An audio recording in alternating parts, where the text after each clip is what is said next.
सभी को नमस्कार। मैं डॉक्टर प्रकाश दवान आज आपको भूगोल की इस नवीन श्रेणी में ब्रह्मांड के बारे में बात करेंगे। द यूनिवर्स, ब्रह्मांड अनंत व असीमित है, जिसमें विभिन्न ग्रह, उपग्रह, तारे, मंदाकिनियां, उल्कापिंड, आकाश की धूलिय कण आदि इसमें शामिल है। मानव के मस्तिष्क में सर्वप्रथम अगर कोई कल्पना होती है, विशालतम परिकल्पना होती है या कल्पना करता है, तो सबसे बड़ी कल्पना है ब्रह्मांड। ब्रह्मांड असीमित है, अनंत है। ब्रह्मांड की संकल्पना को समझने के लिए मानव ने अथक प्रयास किए, लेकिन आज तक भी कंप्लीट तरीके से ब्रह्मांड की पूर्ण व्याख्या करने में हम असफल रहे हैं। ब्रह्मांड है क्या? ऐसे समस्त वस्तुएं जिन्हें प्रत्यक्ष और अप्रत्यक्ष रूप से स्पर्श या अनुभव किया जा सके, उसे ब्रह्मांड में शामिल किया जाता है। ब्रह्मांड वास्तव में काला, गहरा व अनंत अंतरिक्ष है। इसमें तारे हमें दिखते हैं, वे या तो ऊर्जा मुक्त कर रहे हैं या वे अन्य आकाशीय पिंडों से प्रकाश का परावर्तन करने के कारण दिख रहे हैं। मैं आपको यह बताना चाहूंगा, ब्रह्मांड सबसे बड़ी परिकल्पना है। उसके बाद में आकाश, ये इनका क्रमिक रूप बताना चाहता हूं। ब्रह्मांड, आकाशगंगा, तारे, सौरमंडल, सूर्य, ग्रह, उपग्रह, क्षुद्र ग्रह होते हैं, उल्कापिंड होते हैं। उसके बाद में आर्टिफिशियल सैटेलाइट्स, कृत्रिम उपग्रह, पोषण तारा, पृथ्वी की, फिर हम इसी में हम पृथ्वी की गति की भी बात कर लेंगे। तो ये ब्रह्मांड का एक संपूर्ण परिदृश्य है। ब्रह्मांड की उत्पत्ति से संबंधित तीन प्रमुख अवधारणा है। पहली अवधारणा जियोसेंट्रिक।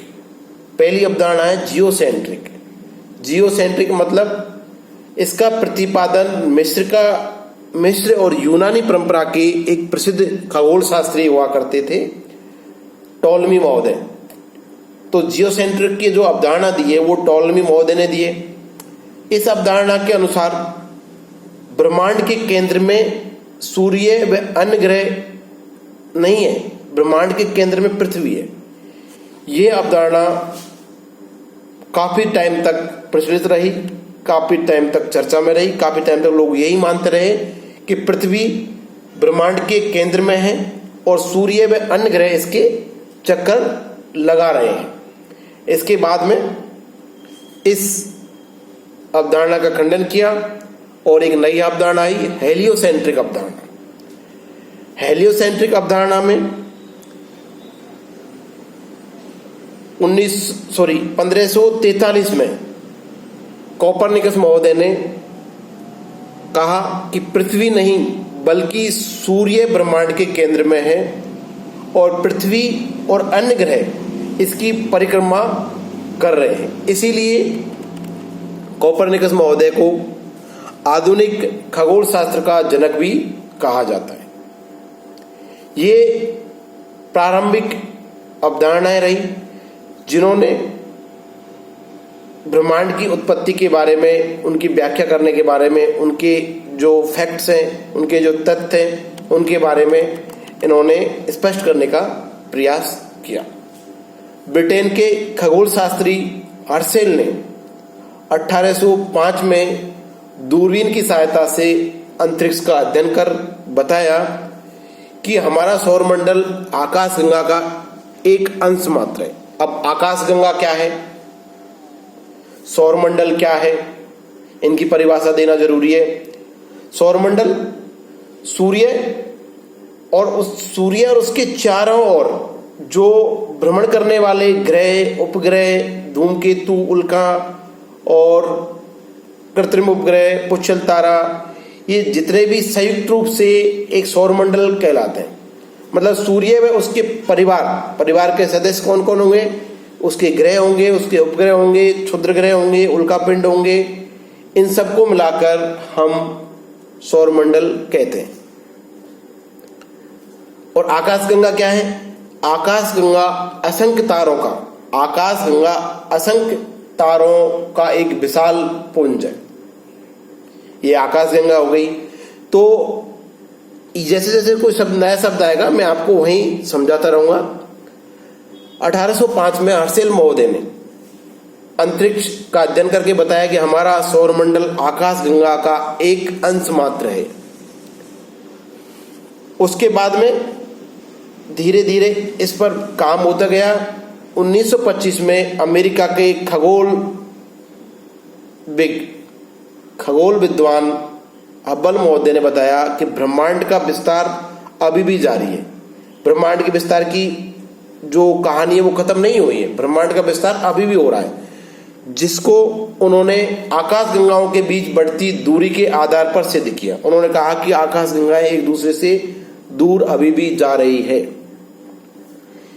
इसके अतिरिक्त ब्रह्मांड के निरंतर विस्तार के साक्ष्य के रूप में अंतरिक्ष में सूक्ष्म तरंगों की उपस्थिति का पता चलना और अंतरिक्ष में रेडशिफ्ट परिकल्पना का अवलोकन हम आगे पढ़ेंगे। और आधुनिक अध्ययनों में सुपरनोवाओं का अंतरिक्ष में विस्फोट होना ब्रह्मांड के विस्तार की जो कहानी है उसके साक्ष्य के रूप में माना जा रहा है। जैसे ब्रह्मांड की परिभाषा हमने देखी, आकाशगंगा की परिभाषा हमने देखी, उसी प्रकार से हमको तारे, सूर्य, ग्रह, इन सब की परिभाषा देखना जरूरी है, क्योंकि ये जब हमको कंसेप्ट क्लियर हो जाएगा तो हमें आगे दिक्कत नहीं आएगी। हम देखेंगे कि जैसे हमने देखा आकाशगंगा क्या है, आकाशगंगा असंख्य तारों का पुंज है। उसी प्रकार से तारा क्या है? ऐसा खगोलीय पिंड जो अपनी ऊष्मा रखता हो, अपना प्रकाश रखता हो, वो तारा कहलाता है। ठीक है। इसके बाद तारा ग्रह क्या है? तारों की परिक्रमा करने वाले प्रकाश रहित आकाशीय पिंड को ग्रह कहते हैं। सूर्य भी एक तारा ही है जिसकी खुद की ऊष्मा और प्रकाश है, और उसकी वजह से अन्य सौरमंडल के जो अन्य ग्रह हैं, उपग्रह हैं, वो इससे ऊर्जा और प्रकाश प्राप्त करते हैं। उपग्रह क्या है? वह उपग्रह ऐसे खगोलीय पिंड हैं जो एक ग्रह की उसी प्रकार परिक्रमा करते हैं जिस प्रकार एक ग्रह सूर्य की परिक्रमा करते हैं। इन शब्दों से परिचित होने के बाद में हम पूरे ब्रह्मांड की जो उत्पत्ति है उसकी व्याख्या कर पाएंगे और फिर अच्छे से समझ पाएंगे। इसलिए मैं इनके जो शब्द है उसके बारे में चर्चा आपसे कर रहा हूं।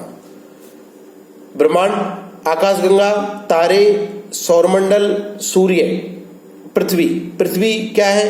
पृथ्वी सूर्य का ग्रह। उपग्रह क्या है? सूर्य के 8 उपग्रह हैं। ठीक है, ग्रह।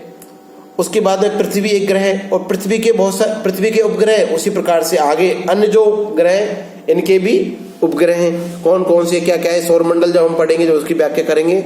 आज सिर्फ हम यूनिवर्स या ब्रह्मांड के बारे में बात करना चाह रहे हैं, तो इसलिए इन शब्दों का परिचय आपसे करवाना जरूरी है।